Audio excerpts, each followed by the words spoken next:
Oke, teman-teman, selamat malam. Shalom, assalamualaikum warahmatullahi wabarakatuh.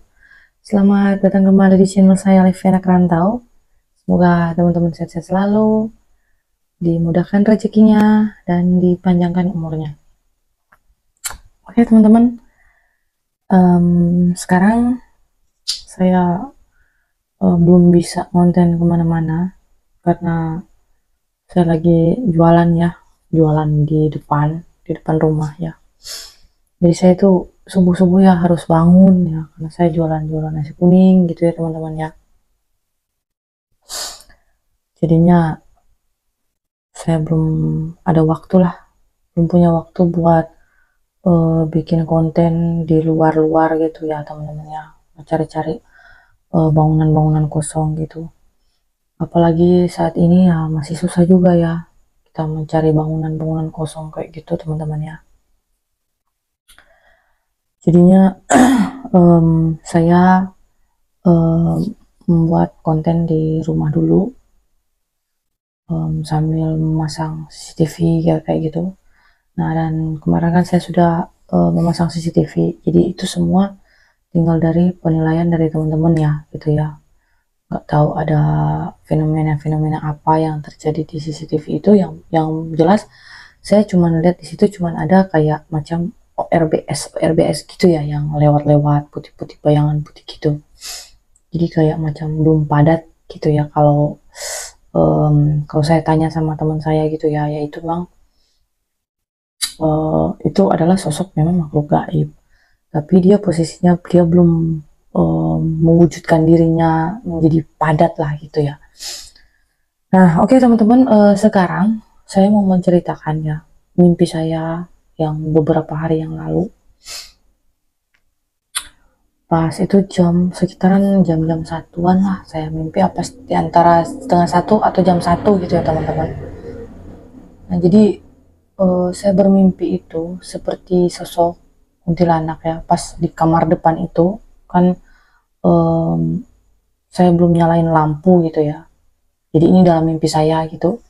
Saya cerita, terus pas saya mau nyalain lampu ya, saya pasang-pasang kok kenapa nggak, lampunya nggak nyala-nyala gitu. Saya pikir mungkin lampunya putus apa gimana gitu. Ya saking karenanya gelap gitu ya teman-teman. Karena gelap di kamar depan itu, jadi saya pasang senter di HP gitu ya. Nah, pas saya um, membalikkan badan saya gitu ya, pas mau keluar ya, keluar dari kamar gitu, saya kaget ada sosok itu gitu ya. Tapi wajahnya nggak kelihatan. Dia menggunakan jubah warna hijau, hijau toska gitu ya. Terus kerudungnya itu sama. Jadi satu paket lah, warnanya sama, pakai baju itu kayak kebaya, model kebaya gitu ya. Jadi warnanya hijau toska gitu. Terus saya sudah baca-baca doa gitu kan. Malah dia bilang ke saya, katanya nggak mempan gitu. Nah, pas dia bilang kayak gitu, ya udah saya bilang oke, saya nyerah gitu. Saya bilang ke dia, sekarang saya mau tanya, apa mau kamu datang ke sini gitu. Dia bilang enggak, katanya saya nggak ada mau apa-apa gitu. Terus saya bilang, terus kenapa sampai kamu nampakin diri gitu ke saya? Dia bilang ya suka-suka aja gitu, nggak, istilahnya nggak ini. Terus saya bilang oke, istilahnya kamu eh, nggak masalah kamu nampakin ke kita-kita yang orang yang sudah dewasa, asalkan jangan kamu nampakin ke anak saya. Nah, anak saya tuh ada yang SD gitu kan. Jadi saya bilang jangan kamu nampakin ke anak saya gitu. Nah, terus dia bilang enggak, katanya. Saya bilang kalau misalkan kamu nampakin ke anak saya, kan kamu bilang doa saya itu kan gak mempan, saya bakal panggil pendeta datang ke rumah ini gitu buat ngusir kamu di sini gitu kan, saya bilang. Tapi dia tuh bilang enggak, katanya dia nggak bakalan ganggu anak saya gitu. Nah, terus saya bilang kan, saya bilang awas sampai kalau kamu nipu saya gitu kan ya, namanya saya bilang kan namanya iblis kan itu suka menipu, saya bilang. Jadi jangan kamu nipu saya. gitu. Jadi ini ceritanya cerita di dalam mimpi saya gitu. Jadi saya berbicara sama dia gitu, sama sosok penghuni yang maksudnya penunggu rumah inilah gitu. Nggak tahu penunggu rumah ini apa penunggu lahan ini, tanah yang bagian belakang juga saya kurang tahu pasti ya teman-teman. Katanya oh enggak. Nah jadi posisi rumah itu bukan posisi kayak begini. Jadi posisi rumahnya itu memang kayak lantai 2, tapi di atasnya dinding-dindingnya itu kayak triplek gitu teman-teman. Nah kedua kalinya pas saya itu naik ke lantai 2 mau bersihin kamar mandi, saya kan pas mau nyalain lampu ya di kamar mandi, sama kayak waktu di awal juga, saya nyalain lampunya, lampunya nggak nyala. Jadi feeling saya tuh, oh berarti dia ada di sini gitu kalau misalkan lampunya nggak dinyalain gitu. Tapi saya cari-cari lihat kok mana dia ya, nggak kelihatan gitu. Masa lampu nggak nyala tapi dianya nggak ada di sini gitu di kamar mandi. Terus saya cari-cari, saya ke kamar anak saya lihat, ih kok dia ada di situ gitu lagi duduk. Nah di situ saya juga kayak kesel lah gitu kan. Saya bilang, kan kamu sudah berjanji, katanya kamu nggak mau gangguin anak saya gitu, kamu nggak mau nampakin ke anak saya. Dia bilang, saya kan nggak nampakin gitu katanya. Dia ngomong kayak ngomong begitu tapi wajahnya ditutupin, kayak ditutupin rambut gitu ya teman-teman. Nah jadi katanya dia bilang saya nggak nampakin, saya itu nggak gangguin anak kamu, dia bilang. Terus saya bilang lah kenapa kamu ada di kamar anak saya gitu kan, saya bilang. Dia bilang ya nggak apa-apa kan gitu. Ya iya kan takutnya nanti kalau pas anak saya bangun gitu kan, saya bilang nanti anak saya bangun nanti kaget dia maksudnya ngeliatin kamu. Nggak bakalan katanya, nggak bakalan, coba aja kamu tanya ke dia, bangunin dia, lihat nggak dia sama saya gitu. Gitu dia bilang gitu sih. Tapi kan istilahnya ya saya nggak mau bangunin anak saya yang udah tidur gitu kan nantinya, karena pikirnya takutnya dia mau sekolah besoknya, takut telat bangunnya, telat gara-gara tengah malam saya bangunin gitu kan. Ya udahlah, saya percaya aja, saya bilang awas sampai kalau kamu um, apa gangguin anak saya atau nampakin lah di depan anak saya kayak gitu, bener-bener saya bilang saya bakal panggil pendeta datang di rumah ini, saya bilang kayak gitu ya ke dia gitu. Dia sampai bilang-bilang enggak katanya, enggak, saya juga nggak bakal mengganggu gitu. Jadi saya pikirnya kayak gini ya, ya udahlah, um, karena dia istilahnya sudah datang di mimpi saya kayak gitu, jadi apa namanya, jadi saya pikir ya iya sih emang bener, dia itu memang nggak mengganggu, karena dari awalnya saya masuk ke sini gitu ya teman-teman ya, dari awal saya masuk ke sini itu sampai sekarang itu ya istilahnya nggak ada interaksi apa-apa yang saya rasain. Terus apa namanya, cuman di dalam mimpi doang itu sih istilahnya ya, mungkin dia masih tahu gitu yang mana apa namanya, dia juga nggak bakal ngeganggu kita di sini gitu maksudnya, lewat mimpi itu gitu ya teman-teman. Karena waktu saya ngobrol ke ibu yang tinggal di belakang, saya kan ngobrol pagi-pagi karena saya kan jualan nasi kuning, dia kan samperin ya, dia cerita kan, dia bilang memang di bagian belakang itu kan kayak ada saluran air gitu ya, jadi udah dari dulu tanah ini kayaknya memang ada penghuninya gitu, dari mungkin sebelum rumah ini dibangun, karena ibu itu kan udah lama tinggal di sini ya, cerita. Terus yang punya rumah ini juga katanya istrinya gitu kan meninggal gitu, karena pulang dari Taiwan katanya kan, istrinya kan yang punya rumah ini kan istrinya kan dulu istri pertama gitu kan kerja di Taiwan. Nah pas setelah pulang itu jadi kayak kena sakit lah, jadi sakit, nggak tahu itu sakit medis atau sakit apa, saya juga kurang tahu pasti, kata ibu itu cerita ya. Jadi dia bilang apa namanya, jadi pas yang punya rumah ini sakit-sakit itu, jadi dia nggak berobat ke rumah sakit atau apa gitu ya, istilahnya memeriksa lah dia punya penyakit gitu kan, tapi ini malah ke kayak ke dukun katanya gitu, dia pergi ke dukun terus apa namanya, nggak pernah ke dokter atau ke rumah sakit lah gitu ya periksa. Jadi dia itu setiap ini kayak apa pindah-pindah lah pengobatannya itu berpindah-pindah. Jadi mungkin di dukun lain nggak sembuh, dia pindah ke dukun lain.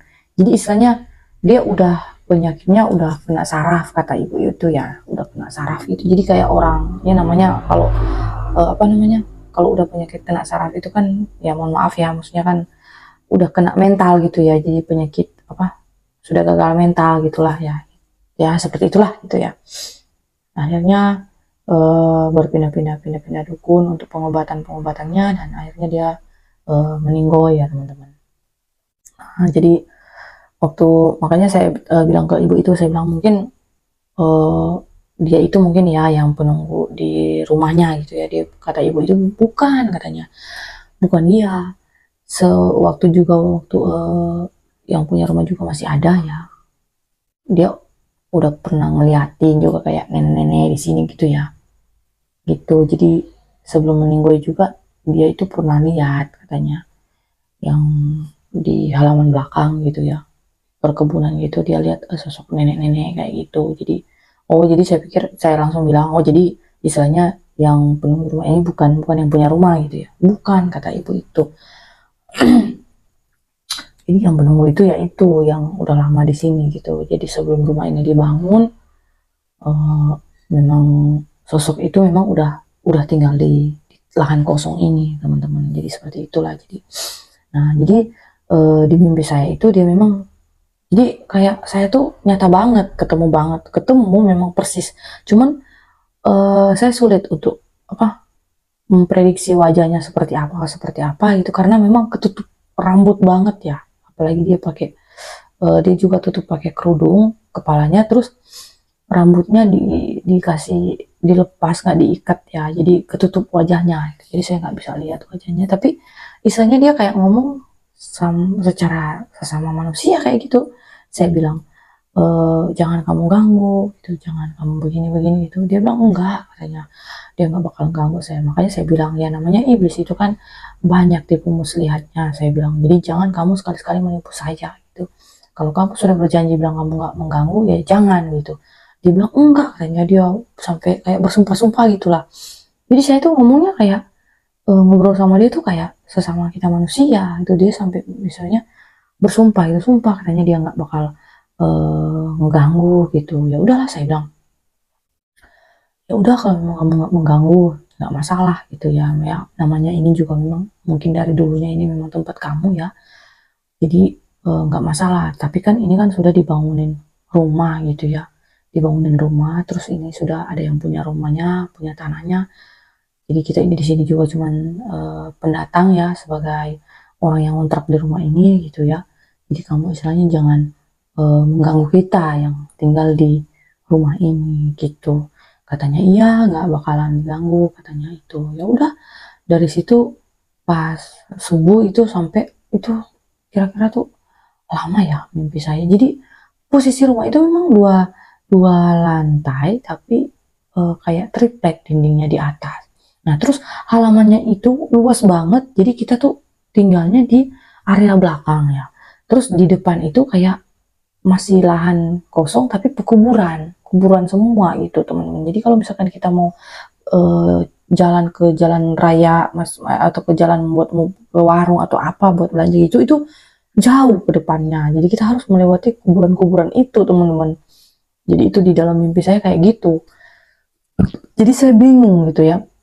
Tapi posisi kamar depan itu yang saya tidurin itu ya teman-teman, itu sama persis, nggak ada bedanya gitu ya, nggak ada bedanya kamarnya. Tapi yang ruangan-ruangan yang lain itu beda. Jadi posisi rumah lantai 2 triplek ya, lantainya kayak lantai papan lah gitu ya. Tapi posisi kamar depan sama persis, nggak ada bedanya gitu. Itu yang saya heran. Jadi kita tuh kalau mau lewati apa namanya,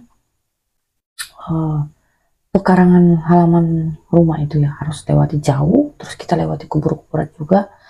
Jadi pas jam-jam 9 malam gitu ya, ini maksudnya ini masih cerita di dalam mimpi saya gitu. 9 malam saya kan kalau dari rumah itu kelihatan banget ya kalau di kuburan, tapi kuburannya itu kayak dipasangin ada lampu gitu ya, kayak lampu-lampu jalan gitu teman-teman. Jadi jam 9 malam saya lihat-lihat dari depan rumah kok ada seperti ada orang di kuburan situ yang sedang berdiri gitu. Tapi saya berpikir mungkin apa namanya, mungkin ya memang penghuni-penghuni di kuburan situ teman-teman. Jadi istilahnya karena saya mungkin sudah terbiasa tinggal di tempat itu, jadi ya udahlah saya juga merasa biasa aja gitu, karena kan saya udah ngobrol sama sosok eh, sosok Kunti ini ya. Nah dia juga kan bilang kan dia nggak bakal mengganggu kita ya di sini katanya. Ya udahlah, berarti istilahnya ya kita saling percaya aja gitu. Ya istilahnya dia nggak mengganggu kita juga nggak mengganggu dia gitu. Istilahnya aktivitas dia kita nggak ganggu gitu. Dia beraktivitas apa kalau di malam hari gitu kan, di siang hari ataupun kita juga di malam hari, dia juga melihat aktivitas kita juga istilahnya dia juga nggak bakal ganggu kita gitu kan teman-teman ya. Nah, cuman pas jam 4 subuh kan saya pasang alarm karena saya mau bangun pagi. Subuh itu kan saya mau jualan ya, jadi subuh-subuh itu saya harus bangun. Ya udahlah, mimpi saya langsung ke stop gitu karena bunyi alarm, saya kaget bangun. Ya udah saya langsung bangun, kayak dalam hati saya tuh, ini kayak beneran banget ya gitu ya. Saya pikirnya kok kayak beneran banget gitu. Bisa saya apa namanya, pikir mungkin itu cuman bunga-bunga tidur saja gitu ya. Jadi saya tanya ke teman saya gitu, saya cerita mimpi saya ini ke teman saya. Jadi dia bilang itu memang benar, memang sosok itu datang di mimpi kamu, maksudnya gitu. Nah terus saya kan bilang waktu dalam mimpi itu, saya bilang kenapa kamu nggak nampakin di saat di dunia nyata kayak seperti ini gitu ya, kenapa kamu nampakin pas di saat saya itu lagi tidur. Jadi kamu datang ke mimpi gitu. Coba kalau kamu datang istilahnya nampakin pas di saat kayak begini lah, nyata-nyata kayak gini gitu kan. Ya dia cuma diem aja gitu kan pas saya tanya gitu. Ya udahlah nggak apa-apa, saya pikir gitu, ya udah nggak apa-apa, yang penting kita saling menjaga aja lah gitu kan. Dia nggak mengganggu, saya juga nggak mengganggu ke dia gitu.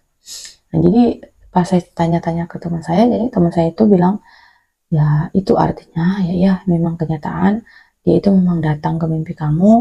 Dia udah jelasin ke kamu yang mana katanya dia juga kalau memang dia sudah berjanji nggak bakal mengganggu, ya udah dia juga nggak bakal mengganggu kita di sini gitu. Jadi itu memang benar sih, sebenarnya benar, bukan cuman ya emang mimpi, tapi misalnya itu memang benar, dia memang sengaja datang datang ke mimpi saya gitu. Dia ngasih tahu yang mana dia nggak bakal ganggu kita di sini gitu teman-teman ya.